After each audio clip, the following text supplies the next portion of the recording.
Couple of weeks ago I have purchased this Wattmeter.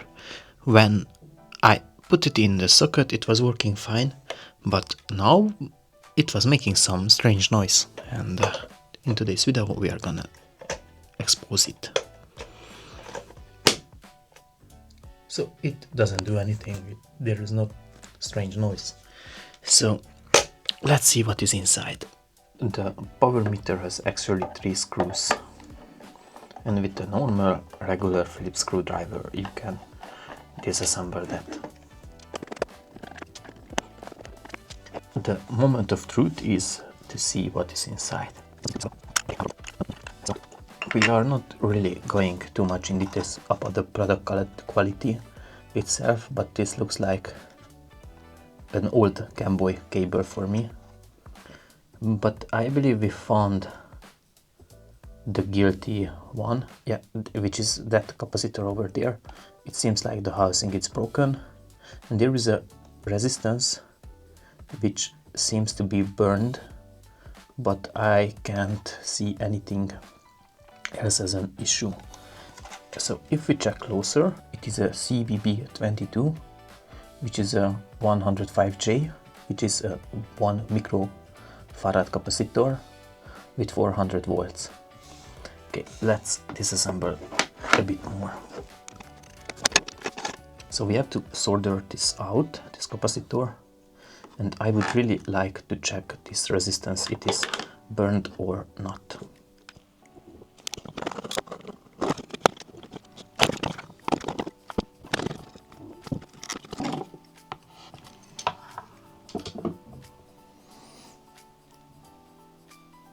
So this is definitely wrong. It seems like it has exploded in a certain way, and that's the reason why this was not working. Let's disassemble the resistance. I will just pull out this leg that I would be able to measure it. Since on the electronics the resistance it's burned, the color code it's not really visible, but if I'm lucky I would be able to measure the resistance if it's still good. So let's assume this is a 1 megawatt open circuit resistance, and let's see. So that is one leg, and that's another leg.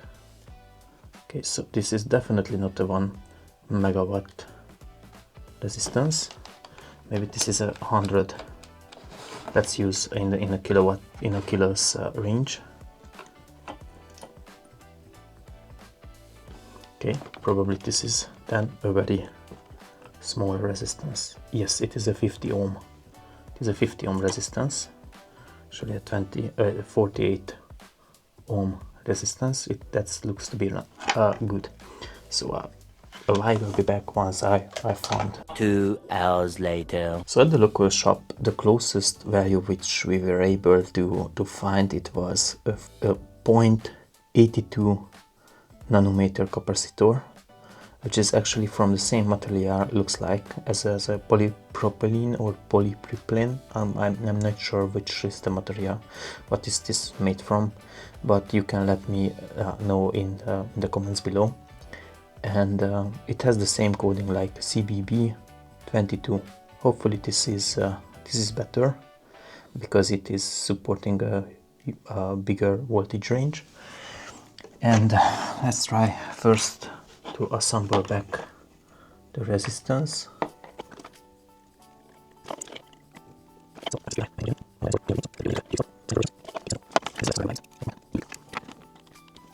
So there is no plus and minus for this capacitor, so it doesn't matter if on which side you are soldering it, but I will try to be as close as possible.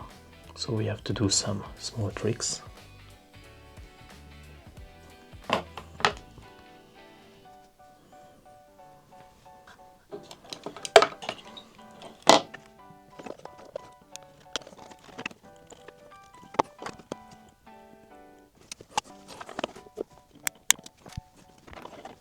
it is time to put it back and test it.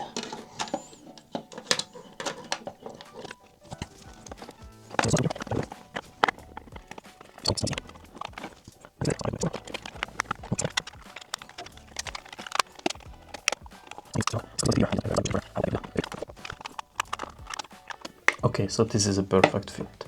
That's it, how it should look like.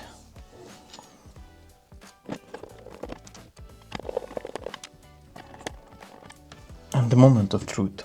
Finally we can test it. And looks like it is working.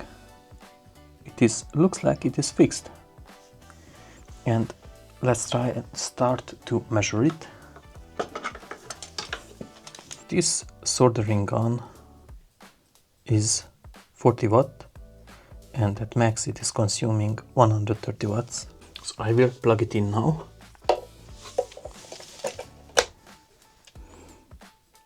And see what is measuring it. It is measuring 42 watts, which is about right because this is 40 watts, and if I push then it should consume more. Yeah, this is correct. This has been fixed.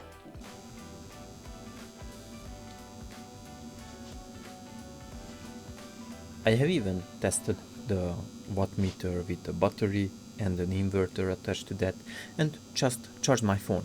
But interesting stuff happened because the Wattmeter, it started to heat up very crazily, and it's probably because of the square signal.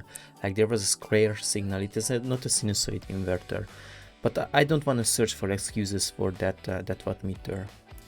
So actually I went for another test where we have prepared our morning coffee for our morning routine. I have prepared 2 coffees and monitored the coffee machine's wattage usage.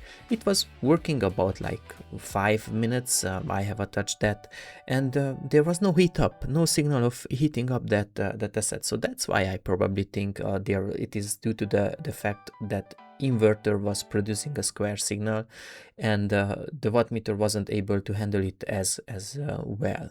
It was not designed for square signals.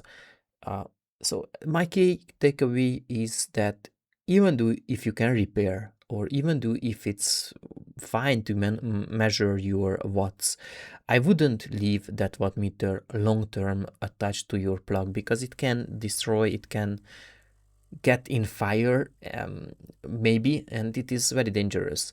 So yeah, that's my key takeaway. I hope that you have enjoyed this video.